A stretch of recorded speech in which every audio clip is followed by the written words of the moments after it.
for your children to be fed. So you're not crying because they're crying and they can't go to bed. You cannot pray for your medical bills to disappear.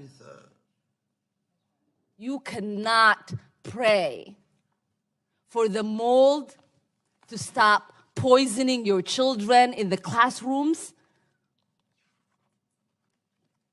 The other thing that frustrates me is people who have experienced poverty, who have gotten the straps for their bootstraps, who sit and talk about how we shouldn't do anything for the next person.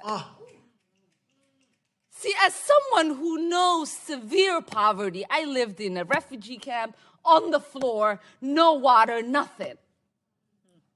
And I hear somebody say here in the United States. In this emotional moment, Ilhan Omar starts by talking about the struggles of poverty, saying, "You can't pray away hunger or medical bills." Her words hit hard for many who face real hardship.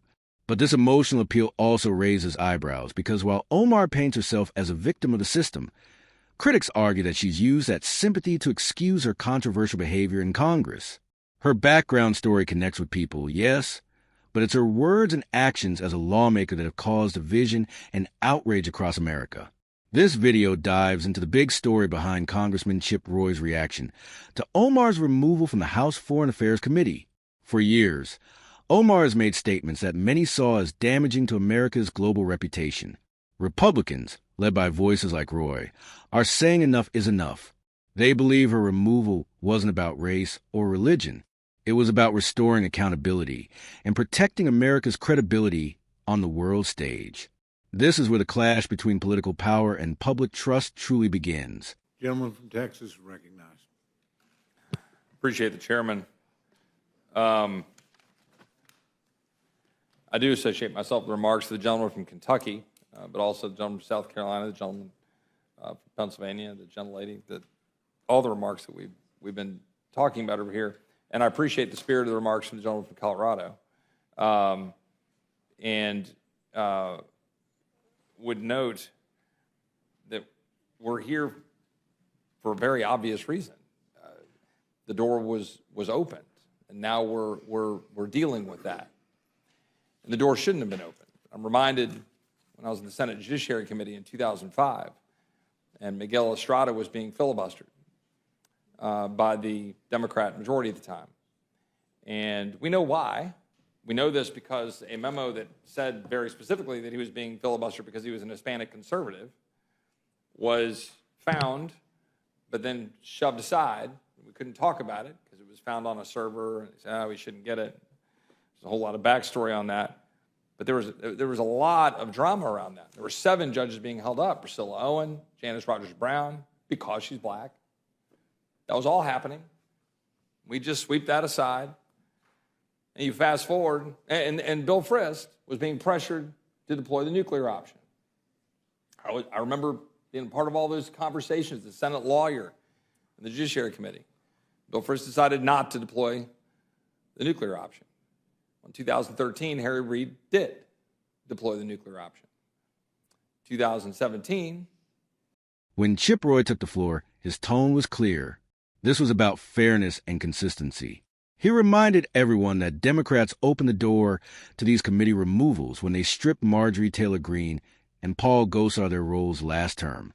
Now, Republicans are simply responding in kind. Roy didn't want this path, but he said it himself. We're not going to unilaterally disarm. In politics, when one side changes the rules, the other side eventually responds. And that's exactly what's happening here. Roy compared the situation to an old-school baseball fight between Nolan Ryan and Robin Ventura, where one player took a hit and finally fought back. It's his way of saying that Republicans are no longer sitting on the sidelines while Democrats take shots. This analogy perfectly captures the mood inside Congress right now. It's about standing your ground, even if it means getting a little bruise in the process. Roy's words sent a strong signal. The era of one-sided politics is over. And certain things changed at the United States Supreme Court. So now we live in that world. It is what it is. Now here we sit. The door was opened. I just went back and reread my speech on the floor because the gentleman, I hadn't done that yet. I went back and reread my speech on the floor. Not stand by every word of that speech. And in it, I referenced the fact that I had just a few months prior had been in agreement with some of my colleagues on the other side of the aisle with respect to January 6th, which there's disagreements on our side of the aisle on some of that with respect to the votes at the time. And that I'd taken very strong disagreement and sought apology from our colleague on our side of the aisle about some of the remarks that were said, but felt that this was not the right path to go down. I stand by that. So here we sit. I could associate myself and do with all the remarks the gentleman from South Carolina. I have very strong disagreement with a lot of the statements that Representative Omar has made. We've covered most of them. That some people did something is the one that really sticks in my craw pretty strongly. Raises a whole lot of flags for me. I think there are significant amount of justifications to raise issues with respect to service on the Foreign Affairs Committee, but I would not go down this road. But I'm also reminded, in August of 1993, Juan Gonzalez was a batter for the Texas Rangers and was plunked by Alex Fernandez from the White Sox. And just a little bit later, Robin Ventura. Roy made it clear that he disagrees with many of Omar's statements, especially her comment about 9/11 being when some people did something. For millions of Americans, that line was deeply offensive. It wasn't just poor phrasing. It symbolized a lack of respect for a national tragedy. That single remark changed how many saw her, and it's one of the reasons Republicans felt she shouldn't represent America in foreign affairs.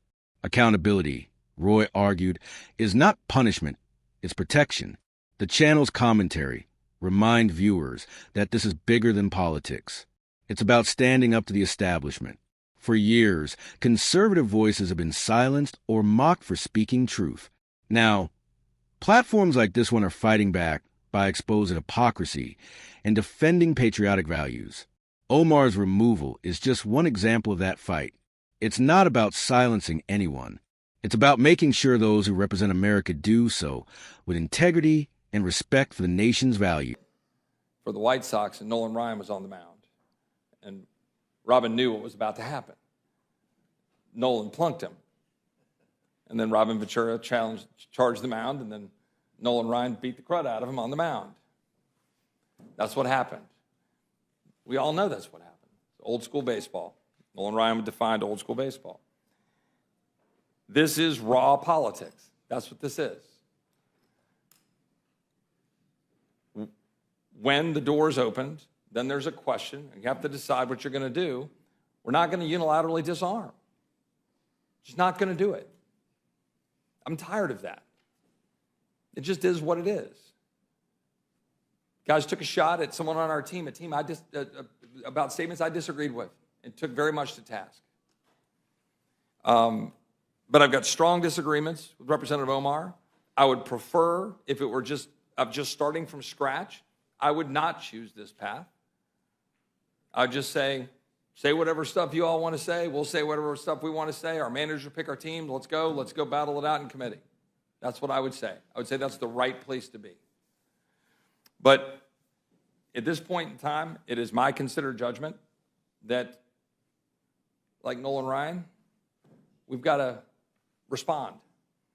And I'm just going to be blunt and honest about it. That's just my belief. I think it's important. And I hope we'll get through this. We'll kind of hip check each other. Maybe we can sit down.